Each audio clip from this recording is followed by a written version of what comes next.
네, 인사드리고 시작하겠습니다. 무궁화꽃이 피었습니다. 네.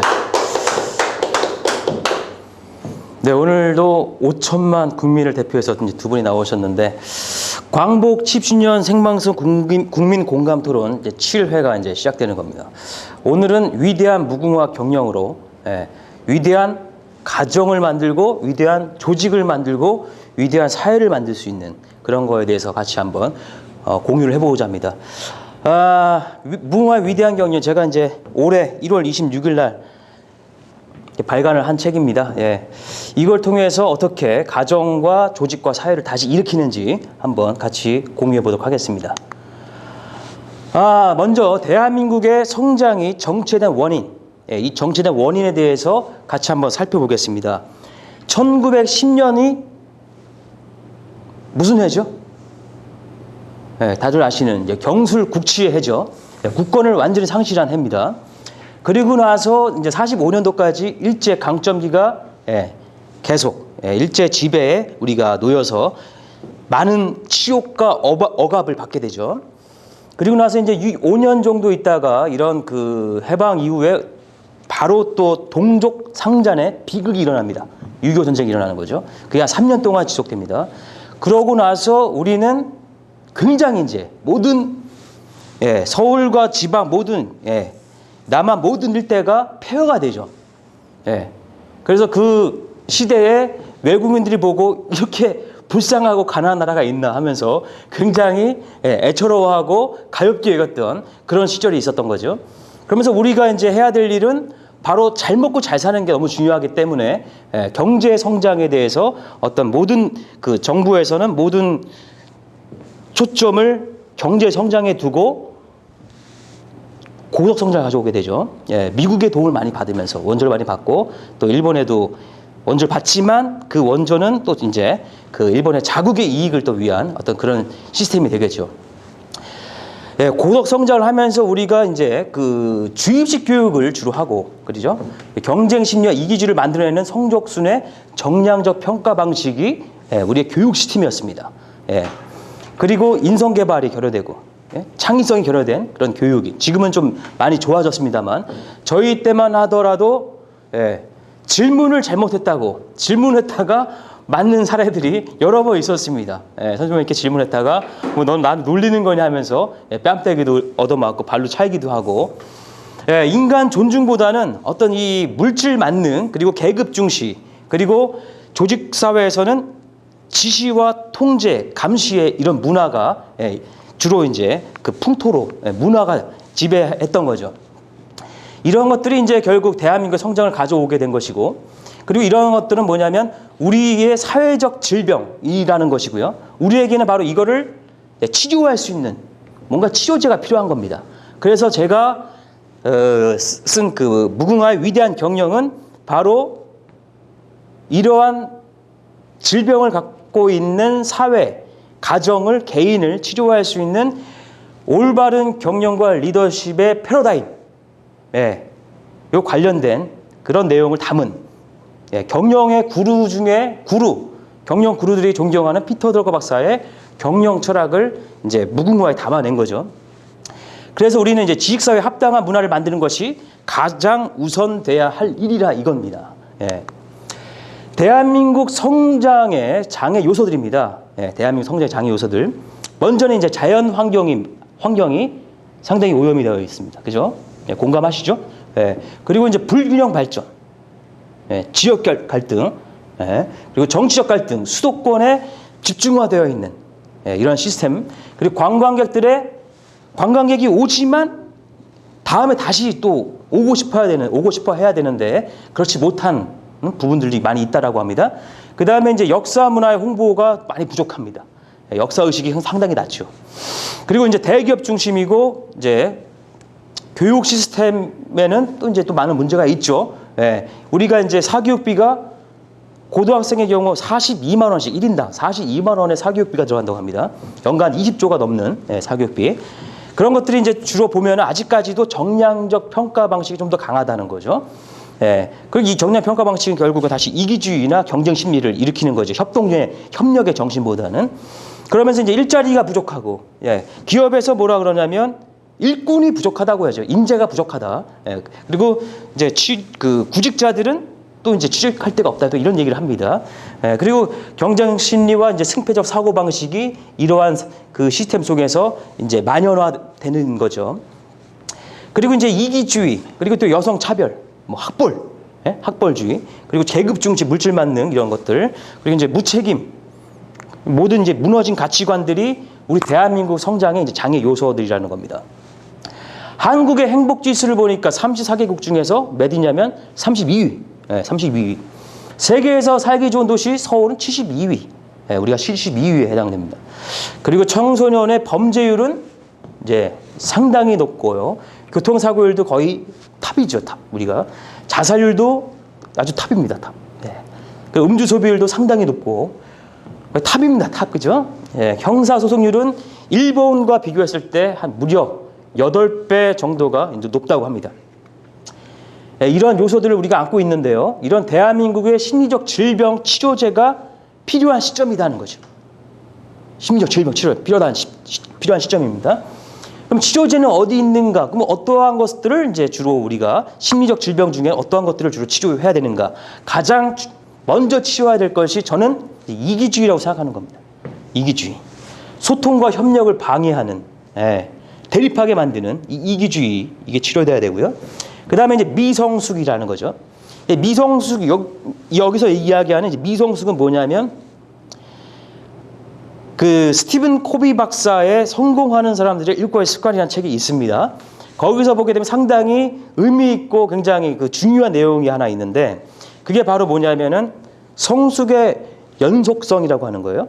그래서 모든 사람들이 이러한 영역을 갖고, 4가지 영역을 갖고 있습니다. 정신적인 영역, 지적인 영역을 이야기하는 거죠. 영적인 영역, 그 다음에 이제 사회 감정적인 영역, 사회 활동하는 관계성이죠. 그 다음에 신체적인 영역을 갖고 있다는 겁니다. 그래서 뭐냐면 이러한 영역을 갖고 있는 인간이 처음에는 의존적인 단계, 성장 단계에서 의존적인 단계에서 이제 혼자서도 잘할 수 있는 독립적인 단계까지 성장을 하는 거죠. 이게 중간. 그 다음에 어디까지 성장을 해야 성숙한 인간이냐면 상호 의존적인 현실이라는 거죠. 나 혼자도 잘할 수 있지만 함께 협력했을 때 시너지를 낼 수 있다. 요 단계까지 성장을 해야 된다는 겁니다. 그래서 상호 의존적인 현실에서 상호 의존적인 리더십의 단계까지 성장해야 성숙한 인간이라 할 수 있는데 현실은 우리나라는 대부분 보게 되면 독립적인 단계까지 성장한 리더들이 상당히 많고 그러한 리더들이 반목과 대립을 하고 자기가 옳다라는 주장으로 관철시키려고 하는 그런 소통이 안 되는 그런 문화들을 많이 볼 수 있죠. 자, 그 다음에 교만입니다. 성장 동력을 무너뜨림, 개인과 조직 발전의 치명타, 교만. 내가 너무 잘난 거죠. 다른 사람을 무시하고 하시하고, 이런 교만이 조직 발전의 치명타라는 거죠. 그 다음에 이제 비난, 더불어 사는 사회의 신뢰를 무너뜨리는 이 비난. 뭐 저도 뒷담화를 하긴 합니다. 저도 뒷담화를 합니다. 인정하는데 단 그 사람의 인격을 모독하거나 인격을 공격하는 그 사람을 공격하는 그런 뒷담화보다는 뭔가 좀 이제 그 발전을 위한 개선을 위한 뒷담화는 저는 개인적으로 합니다. 그러나 이제 더 중요한 것은 뒷담화 이런 비난, 이런 비판하고 비난하고 어떤 불평을 이야기하는 이런 걸 통해서 더불어 사는 사회에 이제 신뢰가 무너진다라는 이런 이야기죠. 그래서 이 비난 문화도 우리가 해결해야 될 그런 심리적인 질병 중에 하나라는 겁니다. 자, 그러면 이제 치료제는 이제 어디 있는가? 치료제를 찾아야 되죠. 자, 현재 대한민국이 위기를 맞고 있다라는 생각을 어떻게 해보셨습니까? 대한민국 위기. 자, 우리는 일단 무조건 대한민국에 속해 있는 사람입니다. 국민입니다. 그죠? 여기 계신 분들, 저도 마찬가지로 대한민국에 속해 있습니다. 우리 가정도 마찬가지죠. 그리고 내가 속해 있는 회사, 조직도 마찬가지죠. 우리 사회도 마찬가지로 일단 대한민국에 속해 있습니다. 우리가. 그래서 우리가 대한민국의 위기는 곧 나의 위기고 가정의 위기고 사회 위기라는 겁니다. 자, 그래서 중요한 것이 뭐냐면 이 치료제는 생각의 변화죠. 생각의 변화. 관점의 변화. 예, 생각도 이제 패러다임의 전환이 필요하다는 겁니다. 세상을 보는 방식, 세상을 이해하는 방식의 전환이 필요한데 그러기 위해서 먼저 무엇을 해야 되냐면 바로 이 가치의 중요성을 깨닫고 영원토록 변하지 않는 무궁화의 그 무궁처럼 무궁토록 변하지 않는 진리를 기반으로 한 가치를 중심으로 해서 이 가치를 내면화를 하고 그 다음에 이 가치, 진리를 기반으로 한 가치를 갖고 판단의 기준을 삼고 진리를 기반으로 한 가치를 지붕으로 삼아 행동의 기준을 삼는다는 거죠. 그렇게 되면은 우리는 반석 위에 견고한 집, 견고한 성을 지을 수 있다 이런 얘기입니다. 개인이든 가정이든 조직이든 사회든 국가든 마찬가지가 됩니다. 우리는 진리를 기반으로 한 가치가 우리 중심이 돼야 되고 그러한 중심을 갖고 우리가 이제 인생 설계를 해야 된다 이런 이야기입니다. 자, 그리고 지식사회에 우리가 이제 애국심이 지금 땅에 떨어졌다는 얘기를 합니다. 공감하십니까? 네, 지금 애국심이 땅에 떨어졌다. 그럴 만한 여러 가지 또 이유가 있겠죠. 네. 하지만 우리가 지식사회 애국심에 대해서 한번 생각을 해보자 이런 얘기입니다. 현 사회는 지식사회다. 정보화 사회이지 않습니까? 이 지식사회에 어떠한 애국심을 우리가 가져야 되는가? 국가에 속한 구성원으로서 자신의 강점으로 우리 오신 분이나 저나 약점도 있습니다. 근데 약점으로는 아무것도 할 수가 없죠. 공감하시죠? 다만 강점이 있으십니다. 강점이. 그 강점을 활용해서 무언가 공헌을 하는 겁니다. 공헌을 한다는 것은 성과를 낸다라는 거죠. 성과를. 자, 그래서 강점을 갖고 잘할 수 있는 분야나 영역에서 역할과 책임을 다한다. 이게 애국심이라고 생각하는 겁니다. 저는 구두를 닦는다 하더라도 그게 자신의 강점이라면 그 구두를 제대로 닦아서 고객으로 하여금 기쁘게 하는 거예요. 구두 닦아보셨겠지만 뭔가 반짝반짝 빛이 나고 막 이런 잘 닦아주면 기분이 굉장히 좋잖아요. 그죠? 굉장히 상쾌하죠. 그리고 머리도 또 잘 깎아주면 또 기분이 되게 좋습니다. 그래서 우리가 미용을 하는 분이나 뭐 구두를 닦는 분이나 환경미화원이나 직업에 귀천이 없는 겁니다. 그 사람들에게는 고객이 항상 있는 거예요. 그 사람들은 마찬가지로 경영의 패러다임을 갖고 고객을 창조한다. 구두를 닦더라도 정말 나의 강점으로 내가 할 일을 했을 때 얼마만큼 고객이 기뻐하느냐. 이런 생각으로 이제 역할과 책임을 다하는 것이 저는 애국심이라고 생각을 하는 겁니다. 그리고 우리가 이제 중요한 것이 우리가 그냥 이제 그 피터 드러커, 저는 이제 주로 이제 피터 드러커, 스티븐 코비 박사 이런 분들의 그 책들을 많이 이제 좀 봐왔는데 피터 드러커는 이제 이렇게 이야기를 합니다. 어떠한 사람으로 기억되길 바라는가? 그 다음에 이제 스티븐 코비가 성공하는 사람들 일과의 습관 2번에서 이야기하는 게 있습니다.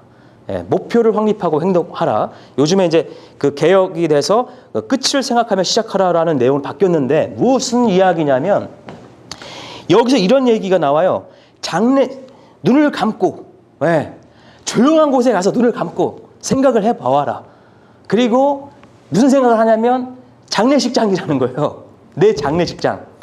내 장례식장에서 내 자녀들, 그 다음에 내 회사 동료들, 또 내가 뭐 이제 그 종교 생활을 했다라면은 그 단체에서 나온 신도들, 그리고 여러 뭐 이제 어쨌든 내가 속해 있던 영역에 관계된 사람들이 나와서 나에 대해서 조서를 읽어주는 거예요. 그 어떠한 조서를 읽어주길 바라느냐, 어떠한 찬사가 있느냐 생각을 해보는 거죠. 그런 게 가만 생각해 보면 과연 내 자녀는 나에 대해서 뭐라고 찬사를 보낼 것인가? 과연 찬사를 보낼 것인가? 아니면은 우리 아버지한테 내가 서운했던 이야기를 할 것인가? 솔직하게, 그죠? 그런 생각을 해볼 수 있는 거죠. 그러므로 인해서 스티븐 코비 박사는 뭐라 그러냐면 생각을 이제 전환을 하는 거예요. 그런 장례식을 상상을 해보면서. 그래서 내가 나의 역할을 정확하게 규명하고 내가 어떠한 목표를 달성해 나가면서 살아갈 것인가.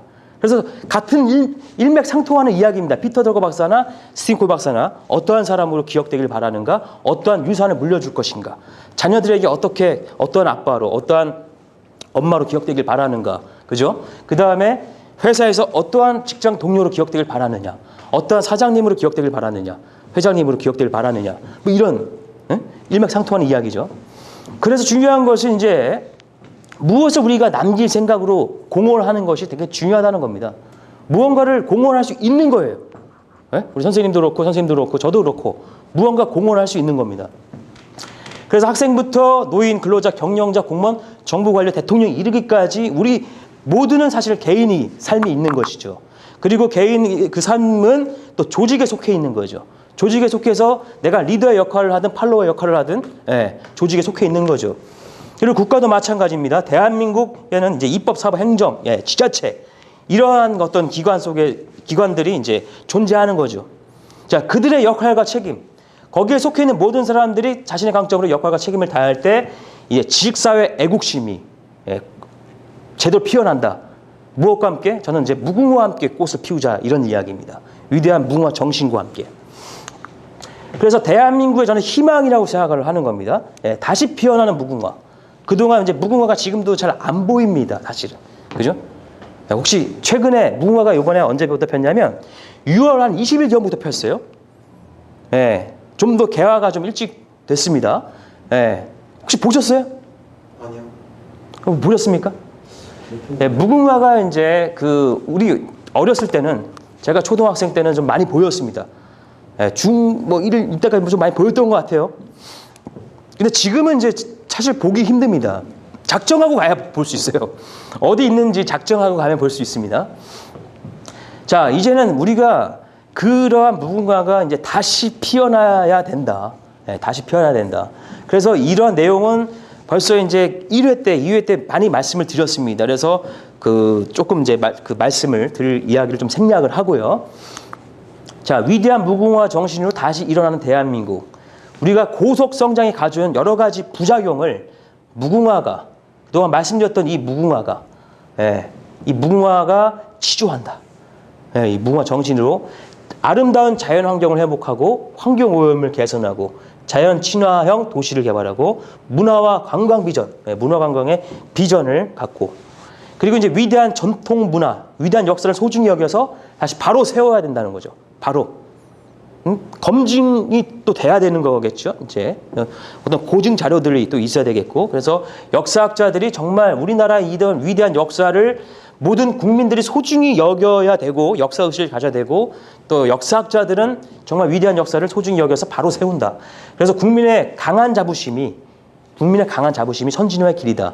경영에서도 마찬가지로 내가 속한 조직이 이 회사가 잘 되느냐 여부 중에 중요한 부분이 뭐냐면 그 구성원들이 그 회사에 대해서 과연 자부심을 갖고 있느냐. 이게 또 성장과 비례한다는 거죠. 만약에 기업의 CEO가 윤리적인 문제를 일으켜서 언론에 막 나오는 거예요. 옛날 미용계 쪽에 한번 그런 적이 있었습니다. 언론에 막 성추행으로 막 나오고 그러니까. 그러면 이제 그 조직의 구성원들은 과연 내가 모시고 있는 CEO가 이러한 사람이라고 했을 때 자부심이 생기지 않는다. 이런 이야기죠. 그래서 국민의 강한 자부심이 선진화의 길이다. 그래서 이런 CEO나 이 회사가 사회 공헌하는 것이 상당히 중요하다는 겁니다. 유한 킴벌리 같은 경우 우리 강산 푸르게 해서 거의 95% 이상인가요? 재활용 용지를 씁니다.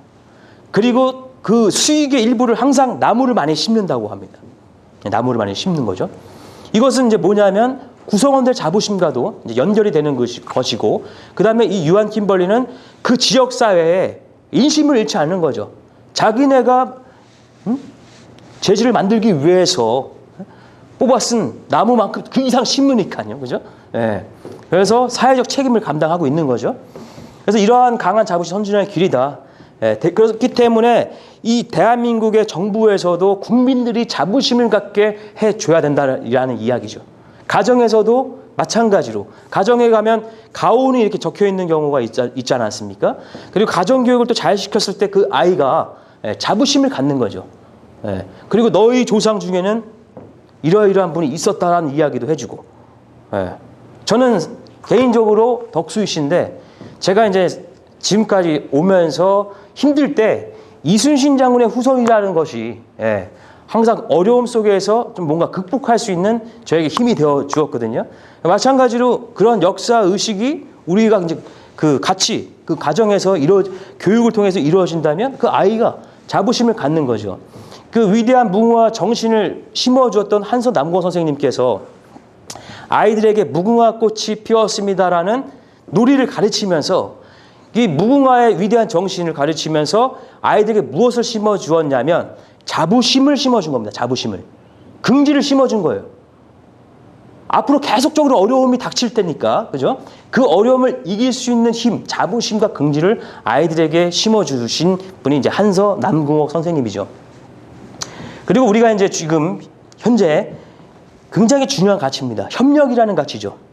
예, 지역이 갈등하고 있죠. 지역 간의 갈등, 그리고 불균형 성장으로 인한 어떤 갈등, 그리고 어떤 사회적인 이런 단결을 지금 요구하는 그런 좀 그런 시점입니다. 그래서 이제 이런 부분들이 무궁화를 통해서, 무궁화 정신을 통해서 대한민국이 다시 일어난다. 예, 일어날 것이다. 저는 이렇게 생각을 하고 있는 겁니다. 그래서 이 무궁화 운동을 통해서 함께 운동을 하면서 이런 사회적인 어떤 이런 그 성장, 이런 것들을 함께 같이 일으켜보자, 이런 이야기입니다. 어떻게 같이 함께 해주시리라 믿습니다. 자, 이 무궁화가 옛부터 군자를 닮았다는 칭송을 받았어요. 군자를 닮았다. 무슨 꽃이 군자를 닮았느냐. 뭐 저번에 1회 때, 2회 때 말씀을 드렸습니다만 무궁화가 최근에 이제 2014년도 14년 2월에 MBC 뉴스에 나왔던 내용입니다. 산림과학청과 GNC 바이오가 손을 잡고 우리나라에서 가장 오래된 무궁화 강릉 방동리에 있는 천년기념물 520호 무궁화와 백령도 연화리에 있는 천년기념물 521호 무궁화, 그리고 홍천에 있는 무궁화, 이 세 그루의 무궁화에서 염색체를 게놈 이거를 분석한 결론 1억 5천만 년 역추적을 했더니 이제 게놈 염색체 서열을 다 역추적해 보았더니 이제 1억 5천만 년 전에 꽃의 빅뱅 시대가 1억 한 2천만 년 전이 이제 꽃의 빅뱅 시대였답니다. 그때 막 장미, 목련 막. 근데 이러한 꽃들보다도 3천만 년이 앞서 있다라는 거죠. 무궁화가. 그래서 꽃 중에 꽃임이 이제 밝혀졌다. 그리고 그동안 그 무궁화의 원산지에 대한 그 어떤 그 논쟁이 좀 많이 있었습니다. 우리나라는 신지시대 때부터 무궁화가 역사적인 자료에 있는 거예요. 신지시대 때부터. 훈화초라고 불렸죠. 그리고 천지화라고도 불리고요. 무궁화가. 굉장히 신성시대였어요. 신지시대 때 굉장히 신성시대한 꽃이에요. 신성시한 꽃입니다. 근데 이제 어떤 과학적으로도 1억 5천만 년 전이라는 게 이제 밝혀진 거죠. 자, 근데 이제 이 무궁화의 특성을 보면 겨울, 봄꽃이 이제 봄이 되면 많은 꽃들이 만발하지 않습니까? 그죠? 봄이 되면. 그때 무궁화는 이제 기다리고 있어요. 우리가 보면 사람들도 막 여기서 뭐 나는 이 차 타고 다니고 저 차 타고 다니고 나는 뭐 무슨 화장품을 바르고 무슨 옷을 입고 막 나는 뭐 승진하고 뭐하고 여러 가지 이제 주변의 환경의 변화가 일어납니다. 무궁화도 마찬가지로 봄에 꽃들이 막 만발할 때 어떠한 마음일까? 근데 이 무궁화는 군자다움이 어디 있냐? 그런 꽃들이 만발하더라도 교만하지 않고 시기하지 않습니다. 그런 꽃들을 묵묵히 마치 그 모습이 격려해주고 칭찬해주는 모습, 그러한 모습을 볼 수 있습니다. 그러면서 자신의 때가 됐을 때 100일 동안 여름철 내내 가장 꽃이 피어있기 힘든 여름철에 3일, 4일도 아니고 100일 동안 핍니다. 그래서 무려 3,000송이, 작게는 3,000송이에서 많게는 10,000송이, 20,000송이의 꽃을 피워내는 풍요를 상징하는 꽃이기도 합니다. 그래서 군자는 어떤 교만하거나 또 시기하거나 질투하거나 이런 것이 아니라 자신의 사명을 알고 중심을 잡고 흔들리지 않는 이런 것이 이제 군자라는 거죠. 그래서 무궁화가 바로 군자를 닮은 꽃이다. 이렇게 칭송을 받았던 겁니다. 자, 그렇다면 이런 군자를 닮은 무궁화가 우리나라의 국화라는 것이 자랑스럽지 않습니까? 저는 참 이 무궁화를 알면 알수록 뭔가 자부심이 생겨요. 이 무궁화 하나만 갖고도. 그래서 많은 것을 제가 공유하고 싶은 겁니다. 민족의 평화 번영을 기원하는 성실한 무궁화. 강릉 방동리에 있는 520호 천연기념물 무궁화입니다.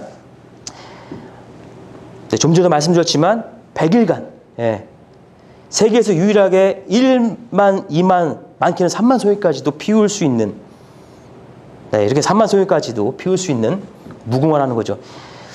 이 꽃송이를 한번 세어보면은 보세요. 이게 여기만도 한 수십 송이가 되겠죠. 이 꽃이 오늘 핀 꽃이 오늘 저녁이 되면 다 지는 거예요. 그래서 무궁화를 자료에 보면 조개 모락화라고 또 되어 있어요. 아침에 피었다가 저녁이 되면 떨어진다. 시들지 않고 마르지 않은 채로 떨어지는 거예요.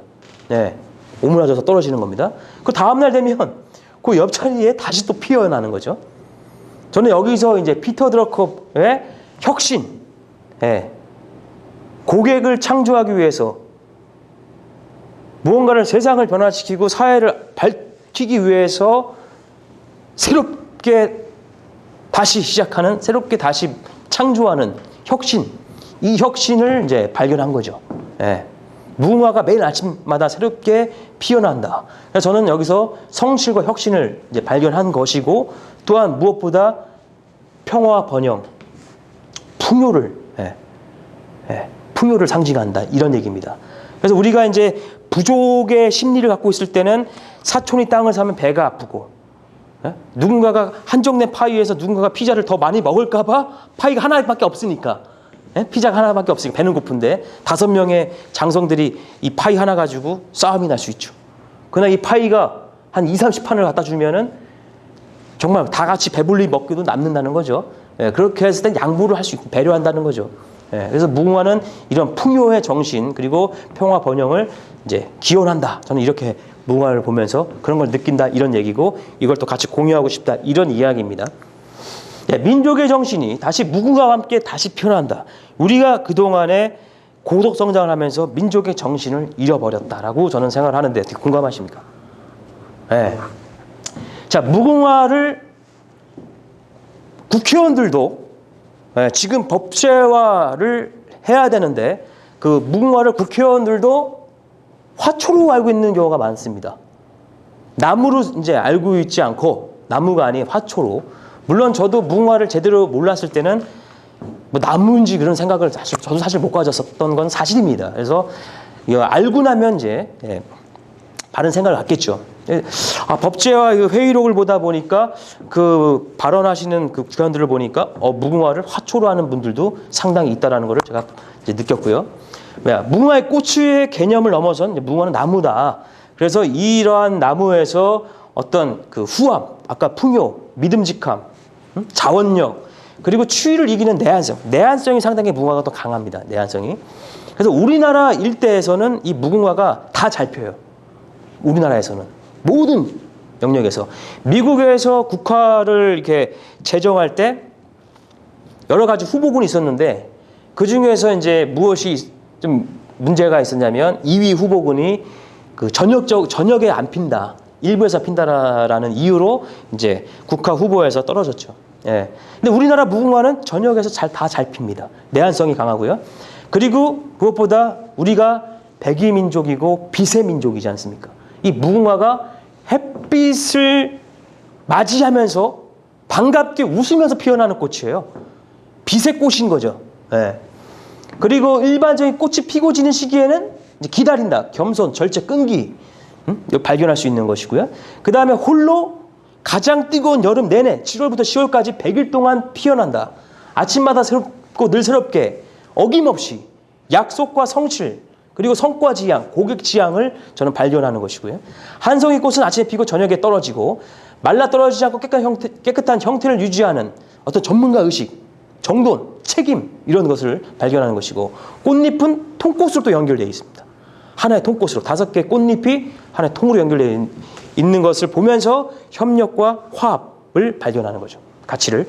벌레나 세균에 대한 저항력이 강하다. 독립성, 리더십, 도전 정신을 발견하는 것이고 인체에 유익한 효능이 입증된 또 약재라는 겁니다. 동의보감과 본초 강목에 이미 입증되어 있다는 거죠.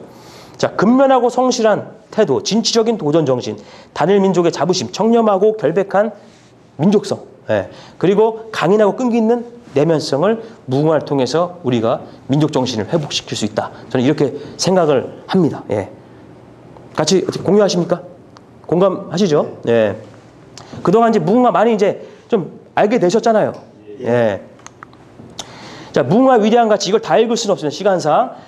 절제, 협력, 희락, 자비, 희망, 헌신, 성장, 군자, 평화, 열정, 공헌, 성실, 치료, 생명 이런 것들은 이제 무궁화의 특성에서 발견을 해낸 거죠. 우리나라의 국화가 이러한 꽃입니다. 그래서 박수 한번 여기서 이 대목에서 박수 한번 부탁드리고요. 이러한 한국의 무궁화가 피터 드러커, 경영의 구루들이 존경하는 구루 중의 구루 피터 드러커 박사를 무궁화가 만나서 탄생한 책이 무궁화의 위대한 경영입니다.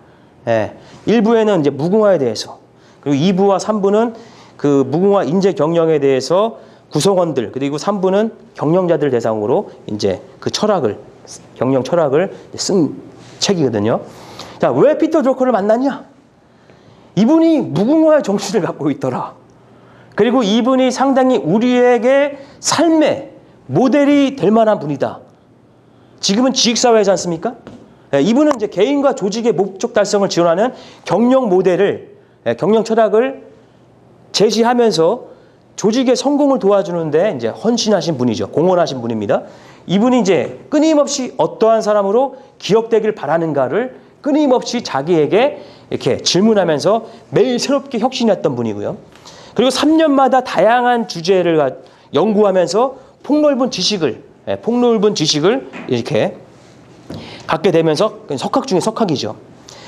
그리고 죽을 때까지 행복하게 자신의 사명을 다하신 분이기 때문에 제가 이 무궁화와 피터 드러커가 잘 어울리고 무엇보다 이러한 95세 때까지 죽는 그날까지 어떠한 사람으로 기억되기는가를 바라면서 끊임없이 평생 자기주도 학습을 통해서 자신을 끊임없이 95세 때까지 성장시키고 변화시켰다는 거. 이거 대단하지 않습니까? 어떻습니까? 이러한 분이 우리의 어떤 삶의 모델이 될 만하지 않습니까? 우리도 그렇게 해야 된다 이런 얘기죠. 그래서 참 훌륭하신 분입니다. 그리고 또 한 가지는 또 뭐냐면 우리가 이제 그 한국에서 어떤 우리 민족만의 공유가 아니라 세계인들하고 같이 공유할 필요가 있기 때문에 무궁화의 위대한 경영은 이런 세계인들이 존경하는 석학을 또 이렇게 담은 거죠. 이분의 철학을. 자, 그래서 위대한 무궁화 경영과 리더십의 개념을 잠깐 또 말씀을 드리면 우리가 경영의 유일한 목적은 고객을 창조하는 것이다. 기업의 목적은 이윤 창출이지만 그 기업이 경력이라는 것을 받아들이고 경영을 도입했을 때는 그 목적이 바뀌는 겁니다. 고객을 창조한다. 고객 창조를 통해서 이윤이 발생하는 거죠. 그래서 그 고객 창조를 통해서 발생한 이윤으로 사회 공헌하고 연구 개발해서 더 좋은 끊임없이 고객을 창조하기 위한 혁신, 그 신제품을 생산해낼 수 있다 이런 이야기죠. 서비스도 마찬가지고요. 개인과 조직의 목적을 달성하기 위한 총체적인 시스템을 구축하는 것이 경영의 개념이다. 그래서 이러한 경영의 개념은 자신의 인생을 멋진 명장으로 만들어가고자 하는 모든 개인들에게 필요하다. 지식사회를 살아가는 모든 이에게 저는 경영이 필요하다라는 생각을 하는 것이고요. 그리고 이러한 경영의 또 개념도 함께 이제 리더십의 경영의 개념과 함께 리더십의 개념입니다. 경영이 목적 달성을 위한 총체적인 시스템을 구축하는 것이라면 리더십은 시스템을 가동하기 위한 역량과 자질이다. 이러한 개념을 아시면서 같이 공유하면서 경영은 널리 사람을 이롭게 하는 사랑을 경영의 근본으로 삼는 것이 무궁화 경영 시스템이다. 이것은 홍익인간 정신과도 이제 일맥상통한 이야기입니다. 그래서 무궁화 피터 드러커가 만나서 무궁화의 핵심 가치, 5대 핵심 가치, 그리고 피터 드러커의 5대 핵심 가치, 예, 그리고 이제 근본 가치는 사랑으로. 그래서 사명에는 공헌과 책임과 원칙이란 또 가치가 있고요. 성실에는 탁월, 그러니까 탁월하다, 탁월해야 된다. 그리고 인내하는, 그리고 성과 지향을 하는, 예, 성실. 그리고 혁신은 새로움과 개선 의지와 창조 정신. 그리고 협력에는 존중해주고 함께 조화를 이루고 또한 시너지를 창출하는. 그다음에 행복은 나눔, 예, 공헌, 봉사, 자아 실현을 이제 또한 내포하고 있는 거죠. 이 가치에. 그래서 이제 무궁화의 위대한 가치는 근본 가치는 제가 사랑으로 한 겁니다. 사랑. 예. 먼저 경영자든 가정의 경영자든, 예. 이제 결혼하신 분도 계시고 결혼 안 하신 분도 계시겠지만 사랑을 근본으로 하게 되면 이 사랑이라는 것은 그 허다한 또, 예, 보이는 허물도 다 덮어주고, 그리고 사랑을 했을 때 관심을 갖고, 예, 배려를 하게 되고 존중을 해줄 수 있는 이러한 것, 정신이 기반이 돼야 된다. 일방적인 것이 아니라 서로 소통하는 이런 사랑, 함께하는, 공유하는 이런 사랑이 근본 가치여야지만이 이 5대 핵심 가치인 사명, 성실, 혁신과 협력과 행복이, 예, 빛을 발한다. 이런 이야기입니다. 그래서 무궁화 인재 경영 시스템은 구성원과 경영자가 같이 함께, 경영자도 이제 솔선수범해야 된다는 거죠. 먼저 경영자부터 사랑을 근본으로 해서 사명과 성실, 혁신과 협력, 행복의 핵심 가치를 구현하기 위해서 노력을 해야 되는 것이고, 구성원도 마찬가지로 그러한 노력을 이제 경영자와 함께 해야 된다. 이런 이야기입니다. 그리고 그 다음에 이제 아까는 경영자 모델이고요. 지금 이것 또한 동일합니다.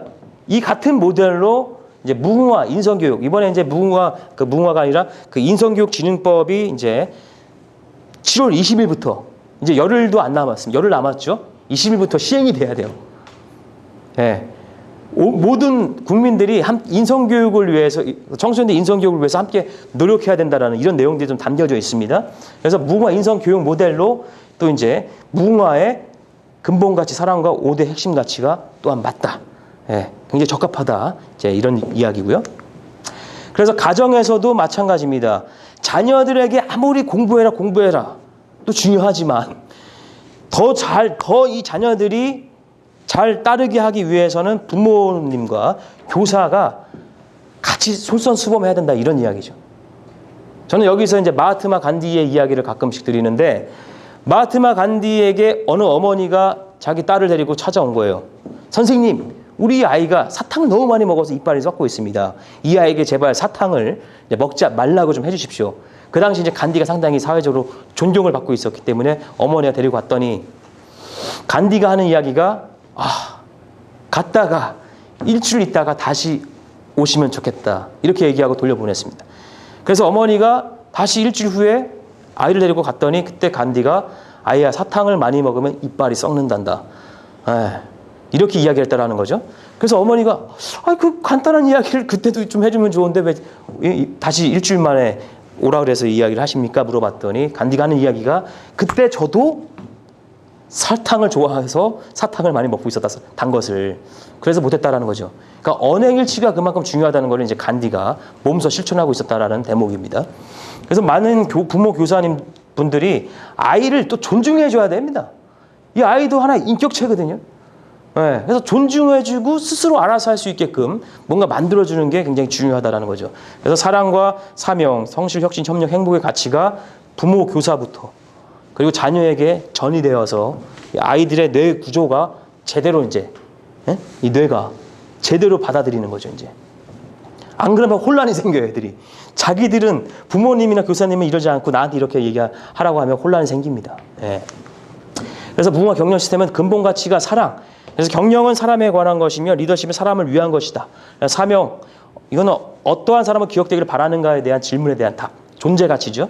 그다음에 성실, 성과, 지향이죠. 혁신은 새로움, 창조 정신. 예. 협력은 서로 존중하고 조화를 이루고 시너지를 내고, 예, 오케스트라처럼, 예, 전체적인 조화를 위해서 전체가 연주할 악보를 알고 내가 할 수 있는 것이 무엇인지 강점을 갖고 공헌하는 것이죠. 소통과 화합이 필요하죠. 그다음 행복, 자아 실현, 가정 행복, 그다음에 건강, 봉사, 예, 사회 공헌. 그래서 사랑이 경영의 근본이 되지 않으면 다른 핵심 가치들은 이제 오래 못 가서 무너진다. 도구 수단밖에 안 된다 이런 이야기죠. 핵심 가치가 빛을 발휘하지 못한다는 이야기입니다. 그래서 위대한 무궁화 경영은 동반 성장 시스템입니다. 구성원이 가정이든 기업이든 사회부문 단체든 구성원이 있죠. 구성원이. 그리고 경영자는 뭐 이제 가정의 경우 아버지가 경영자가 되겠죠. 회사에서는 사장님, CEO, 회장님이 이제 경영자, 팀장 이상은 경영자가 되겠죠. 함께 동반 성장하는 시스템입니다. 기업의 경우는 이제 고객 창조를 향하는 것이고, 가정도 마찬가지. 좋은 이웃에게 좋은 사회의 밝은 가정이 되기 위한, 가정도 마찬가지 이런 개념을 가져야 된다 이런 얘기입니다. 그래서 가정의 CEO들도 이제 기업에서도 일을 하고 어떤 조직에 다 몸담고 계시지만 그런 분들도 이런 경영과 리더십의 개념을 갖고 가장으로서 집에서도 충실한 역할을 해줬을 때 이 아이들이 정말 훌륭한 인재로 성장한다 이런 이야기죠. 그 배경 밑바닥에는 또 든든한 위대한 무궁화 정신이 이제 기반이 됐을 때 더 위력을 발휘한다 이런 말씀입니다. 그래서 근면함과 성실함 그리고 혁신의 상징 무궁화. 어제의 꽃을 볼 수 없다. 피터 드러 박사가 진부한 것은 폐기하라. 어제의 것을 버려라 이래요.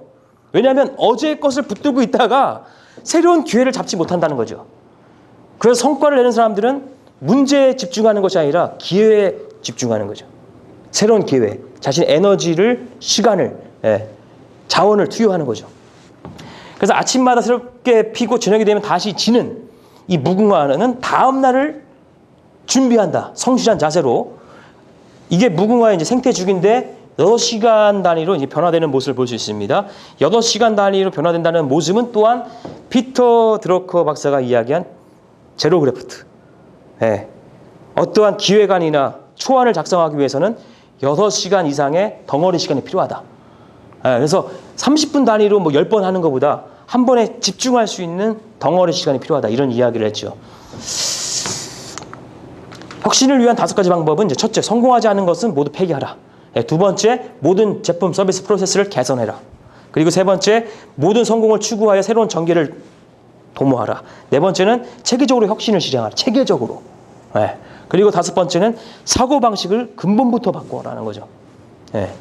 혁신을 위한 5가지 방법. 그래서 선진, 또 이제 혁신 이야기하고 네 번째 핵심 가치가 협력이라고 지금 말씀드렸었는데, 선진 대한민국을 만드는 가치 중에서 가장 중요한 가치가 바로 저는 혁신 다음으로, 혁신보다 협력이라고 생각을 하는 겁니다. 협력이 가장 중요하다. 그 수천만 권이 팔렸죠. 베스트셀러이자 스테디셀러. 성공하는 사람들과 있을 거는 이제 성공 철학의 고전, 리더십의 고전이라고 하는데요. 스티븐 콜 박사가 습관 6번째 시너지를 내라 해서 맨 앞장에서 한 이야기가 뭐냐면 나머지 5가지 습관은 이 6번째 습관 시너지를 내라. 시너지를 협력해서 시너지를 창출하는 이 부분을 위해서 준비되어 온 것이다. 필요한 것이라는 거죠. 시너지를 내기 위해서 이게 이제 절정의 대목이라는 겁니다. 중요한 것이 우리가 지식사회에서 지식이 위력을 발휘하려면 갖고 계신 지식을 공유하는 거예요. 그래서 여기 우리 선생님의 지식과 옆에 선생님의 지식이 같이 만났을 때 위력을 발휘한다. 스티브 잡스가 스마트폰을 만들었잖아요. 근데 그 스마트폰은 보면은, 그죠? 컴퓨터, MP3, 카메라, 핸드폰 이런 것들이 이제 합쳐지어 있는 시스템이라고 볼 수 있겠죠. 그래서 지식사회에서 지식이 위력을 발휘하려면 협력을 해야 된다는 거죠. 그래서 시너지를 창출한다.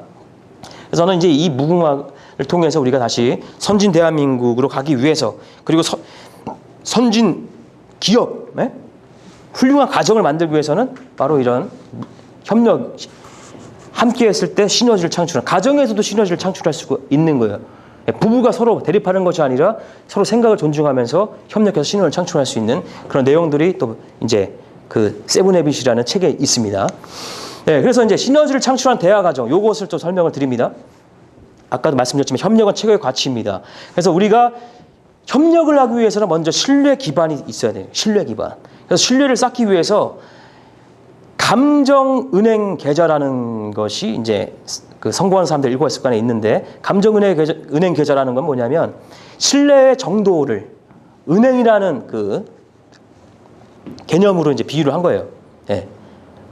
그래서 우리가 이제 인사를 안 하고 가면 마주쳤는데 인사를 안 하고 이제 보통 젊은 사람들이 이번에 쌩간다 뭐 이런 이야기도 하고, 예. 안면볼수한다 이런 이야기 하지 않습니까? 그러니까 여러 가지 그 우리 감정 계좌에 예입을 할 수 있다. 감정 계좌에. 그래서 인사를 잘하는 거, 미소 짓고 또 칭찬해주고 이런 모든 것들이 약속을 잘 지키고 하는, 시간 약속 잘 지키고 하는 것들이 이제 상대의 감정은행의 이제 계좌에 예입을 할 수 있다. 이런 표현을 했습니다. 그래서 신뢰가 기반이 안 되면 안 되고요. 그 다음에 승승해야 된다는 거예요. 나는 승이고 여기는 패가 되면 다시 승패가 되는 거예요. 이렇게 반복되는 거죠. 그래서 승승이 아니면 너도 이기고 나도 이기는, 너도 잘 되고 나도 잘 되는 이것이 아니라면 뭐라고 하냐면 거래를 하지 말라는 거예요. 마지못해 승패로 가면 다시 보복이 돌아오는 거예요. 승패로. 예. 그래서 거래를 하지 않는 방법까지 제시를 하는 거죠. 그 다음에 이제 공감적 경청이라는 것은 정말 감정, 이 사람이 이성을 갖고 이야기하는 것이냐 아니면 감정을 갖고 이야기하는 것이냐. 공감적 경청, 예. 감정 이입까지 하면서 이 사람이 무슨 의도로 이야기를 하는지, 예. 정말 모든 것을 기울여서 듣는 공감적 경청을 하라는 이야기죠. 그 다음에 또 중요한 게 뭐냐면 경청은 잘했는데 아무래도 한계가 있습니다. 그래서 내가 갖고 있는 관점을 가지고 내가 세상을 이해하는 방식을 가지고 상대방의 이야기를 듣다 보면 이게 잘못 해석이 될 수 있어요. 그런 경험을 해보셨을 텐데 그러고 나서 나중에 이해했다고 생각을 하고 저 사람이 이해했다고 생각했는데 나중에 보니까 엉뚱한 행동을 해요. 내가 원치 않은 행동을 한단 말입니다. 그것이 뭐냐면 바로 자신의 세상을 이해하는 방식이 서로 다르기 때문에 우리는 바로 상호 이해 확인을 한번 해야 돼요. 당신이 지금 이렇게 이야기를 했는데 내가 제대로 이해한 게 맞습니까? 라는 질문을 던질 필요가 있다라는 거죠. 그러면은 시행착오나 실수가 발생하지 않는다 이런 이야기죠. 예. 최근에 어떤 분하고 이제 이야기를 하다 보니까 이걸 안 해서 굉장히 큰 어떤 사건이 되는 거예요. 사고가 생기는 거예요. 이게 이제 기업이나 큰 일을 논할 때는 더 이제 중요하다는 거죠. 자칫하면 큰 손해를 볼 수 있는 거죠. 기업에서. 네, 그래서 가정에서도 마찬가지로 이런 상호 이해 확인이 중요하고요. 그 다음에 이제 의견의 차이가 있을 때 존중해 주는 거예요. 부인은 산으로 가고 싶어 하고, 이제 여름 휴가가 다가오는데 부인은 산으로 가서 개울에서 놀고 싶어 하고, 남편은 이제 해외로 가고 싶어 하고, 바다로 가고 싶어 하고, 뭐 이렇게 의견이 대립될 수 있잖아요. 그랬을 때 상호 어떤 의견 차이를 존중하다 보면 양쪽이 다 만족할 수 있는 시너지 창출할 수 있다는 거죠. 너도 이기고 나도 이기는 시너지가 창출할 수 있다. 그래서 시너지라는 것은 1 더하기 1은 2가 아니라 3, 6, 9, 10, 100 이렇게 이제 열매가 된다 이런 이야기입니다. 예, 시너지가.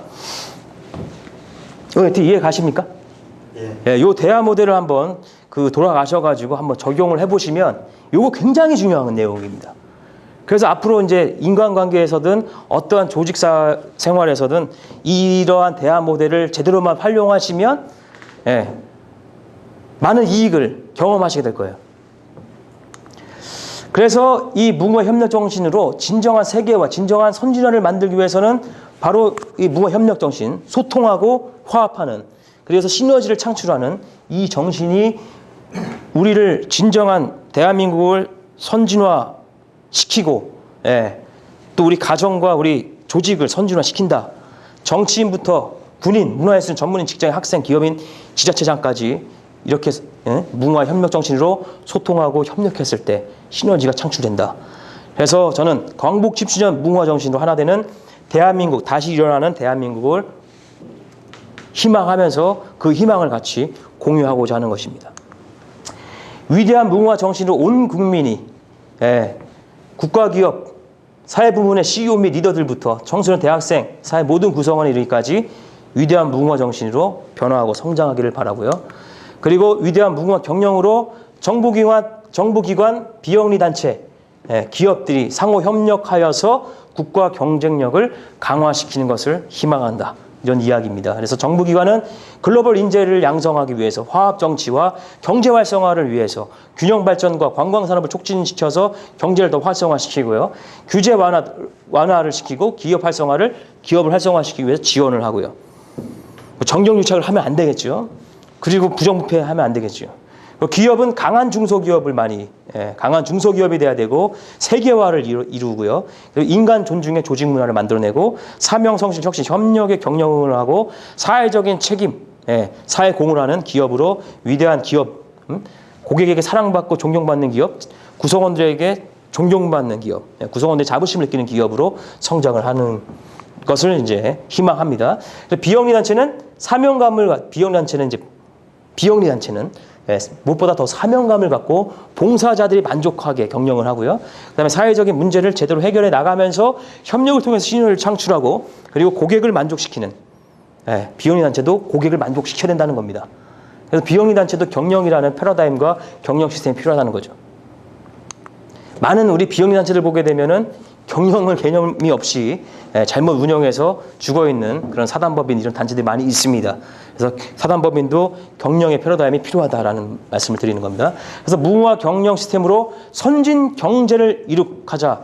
그래서 선진 대한민국 경제 활성 관광산업 촉진. 그래서 무궁화를 통해서 세계평화 무궁화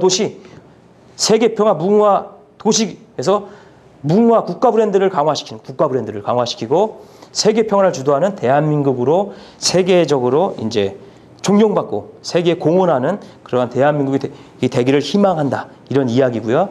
그래서 이 무궁화 경영 시스템을 통해서 온 국민이 이제 그 위대한 무궁화 정신을 회복하고 청소년이 가장 행복한 나라, 가정이 튼튼한 나라, 그다음에 국민이 이제 우리 많은 국민들이 리더로 사는 나라, 이러한 대한민국을 희망합니다. 이것으로 7회 위대한 무궁화 경영을 마치도록 하겠습니다. 감사합니다.